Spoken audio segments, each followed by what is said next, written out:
La sous la Loire. Salut, c'est moi que vous regardez comme ça? Vous n'avez jamais vu une brème ou j'ai un hameçon coincé entre les dents? Ah non, autant pour moi, vous êtes là pour l'eau. Elle est pure, hein. Remarquez, ça aurait pu vite dégénérer ici. Et oui, il faut dire que vous en rejetez des eaux, même sans le savoir. Pas besoin d'aller bien loin pour s'en rendre compte. Il suffit d'aller à contre-courant vers la droite, puis tu remontes le cours de l'eau vers la gauche sur quelques kilomètres jusque chez les anguilles. Attention, il y a un passage étroit. Et tiens, nous arrivons chez toi, le petit, là, au fond, près du grand. Belle maison, bien entretenue. Mais à tous les étages, on utilise de l'eau potable de différentes manières. Pour laver le linge, la vaisselle, faire sa petite toilette, celle des légumes, des fruits, pour les chasses d'eau. Dans notre jargon, on appelle ça les eaux domestiques. Ah là là.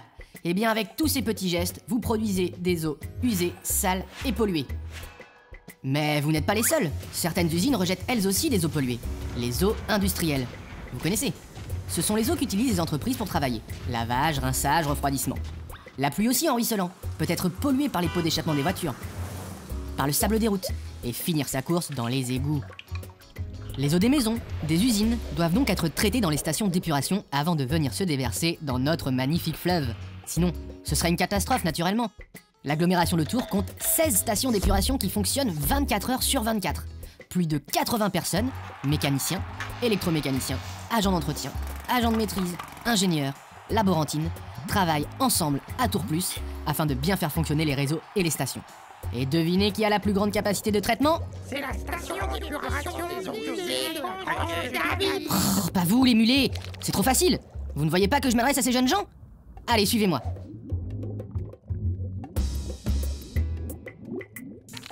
Je vais vous parler des 3 familles d'eau usée. Les eaux domestiques, les eaux industrielles, les eaux de pluie.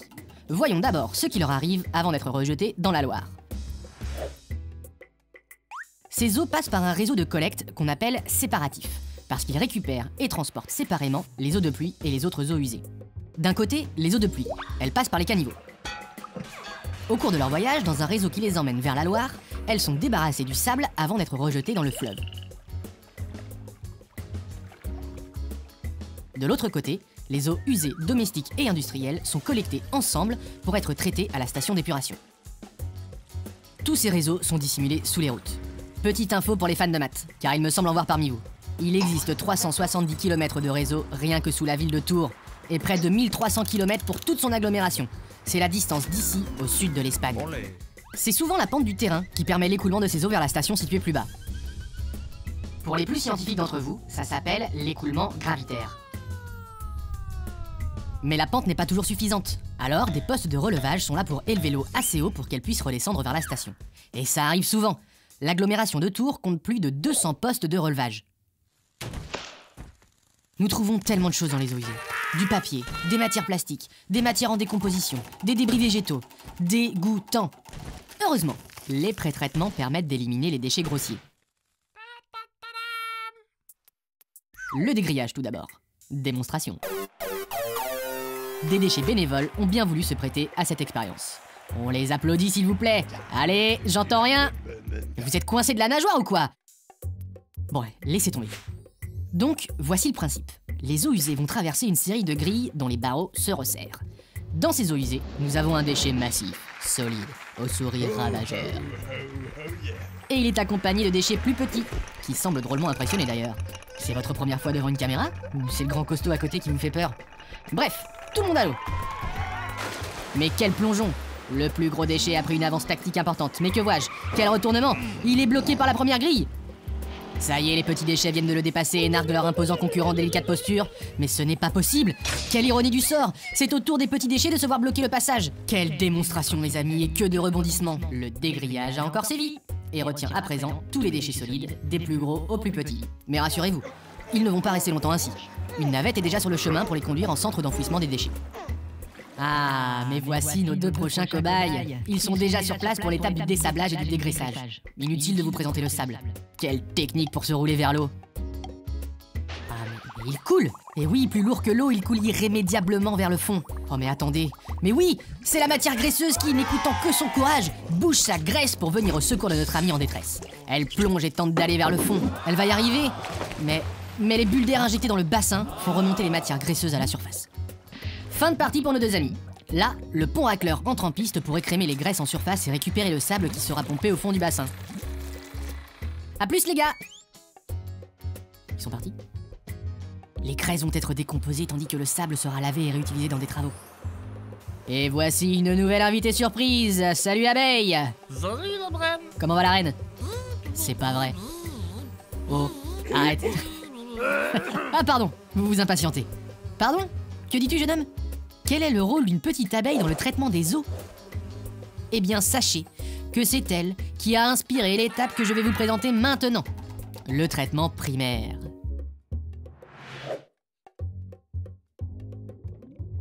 Eh oui, une partie de la pollution présente dans l'eau est récupérée par décantation lamellaire. C'est quoi ce truc, hein? Eh bien, voici les parois conçues sur une idée de notre invité. On les surnomme d'ailleurs les parois en nid d'abeille.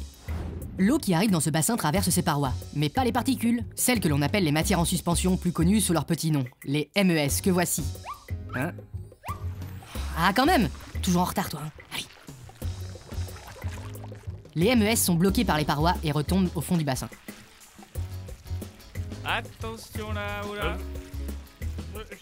Elles seront ensuite raclées et récupérées. Ainsi, l'eau débarrassée des impuretés sera évacuée via un canal en surface. Vous suivez toujours? Bien. Car là, j'ai besoin de toute votre attention. On arrive à l'étape la plus importante de l'épuration de l'eau. Ici, les vedettes, ce sont les bactéries. C'est pour cela qu'on appelle cette étape le traitement biologique. L'eau, débarrassée de ses petits déchets, de la graisse, du sable, des particules en suspension, arrive dans un bassin dit bassin d'aération. C'est à ce moment qu'interviennent nos bactéries vedettes. Plongées dans ce bassin, elles vont venir se coller aux matières polluantes présentes dans l'eau. Le carbone, l'azote et le phosphore pour former une boue.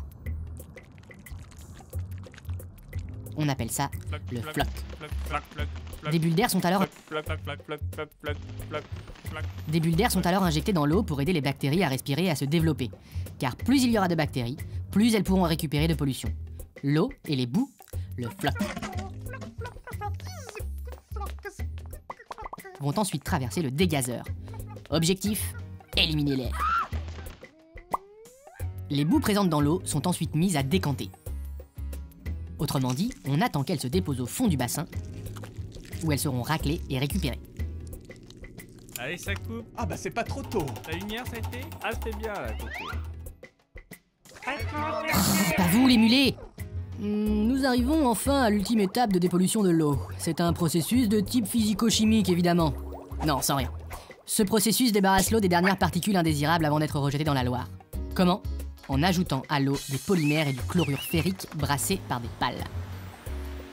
Mais quels sont leurs pouvoirs? Le chlorure ferrique regroupe les particules et le polymère les rassemble là aussi en un floc qui sera récupéré au fond du bassin. Ah tiens, mais revoilà l'abeille! Salut! Et oui, car l'eau passe à nouveau à travers des cloisons en nid d'abeilles. Les boues sont arrêtées et l'eau est rejetée dans la Loire. Le fleuve terminera naturellement la dépollution de cette eau.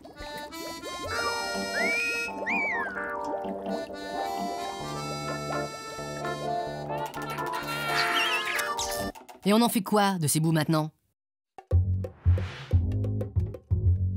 Toutes les boues collectées lors des différentes étapes d'épuration doivent être concentrées. En enlevant de l'eau, ça prend moins de place, c'est donc plus économique à transporter et à traiter. Elles sont ensuite digérées dans une cuve, appelée digesteur sans oxygène. Chauffez le tout à 36 degrés. Les bactéries qu'elles contiennent produisent du biogaz qui est réutilisé pour chauffer le digesteur lui-même et les locaux de la station. Certaines bactéries ne supportent pas la température à l'intérieur du digesteur et le manque d'air. Elles sont détruites, ce qui permet d'avoir des boues plus propres. Les boues passent ensuite dans une centrifugeuse pour être à nouveau déshydratées. Après ajout de chaud, elles sont stockées dans des silos en attendant d'être utilisées en agriculture.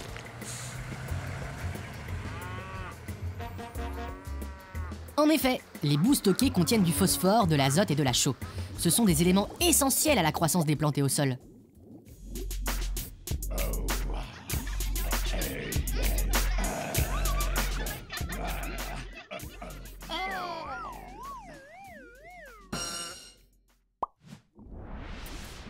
Voilà comment nous réussissons à garder notre eau si propre et agréable. Mais sachez que vous aussi, vous avez un rôle à jouer dans le cycle de l'eau, juste par des petits gestes quotidiens. Tout est une histoire de volonté. Moins vous utilisez d'eau, moins d'eau usée sera à traiter. C'est logique, non? Alors, pour commencer, vous pourriez prendre les douches plutôt que des bains. Enfin, pour ceux qui se lavent, vous avez 2 jambes, vous, bande de petits vénards. C'est pour rester debout, pas pour nous imiter, nous les poissons. Soyez toujours prêts à refermer le robinet d'eau quand il coule inutilement. Et puis, faites attention à ce que vous rejetez dans l'eau. Limitez la quantité de dentifrice, de savon ou de shampoing utilisé, comme la lessive d'ailleurs. Ce sont des produits qui polluent l'eau. Surveillez votre papa ou votre maman quand ils bricolent pour ne pas qu'ils versent de peinture ou d'huile mécanique dans l'évier ou le caniveau. Et proposez-leur de l'aide pour les transporter à la déchetterie. Conseillez-leur de ramener les médicaments périmés en pharmacie. Et surtout, ne les jetez jamais ni dans les toilettes, ni dans le lavabo. Une fois dans l'eau, on en retrouve toujours des traces, même après traitement à la station. Résultat, on absorbe des médicaments alors qu'on n'en a pas besoin. Et les effets, on ne les connaît pas bien. Les cotons-tiges ou les lingettes non plus. Cela cause de gros dégâts dans les tuyaux et à la station d'épuration. Direction la poubelle. Grâce à ces gestes, nous prenons mieux soin de l'eau. Et je suis comme vous. Moins c'est pollué, mieux je me porte. Et ma santé, c'est aussi indirectement la vôtre. Alors, je compte sur vous. Bon, et je vous laisse, on m'appelle.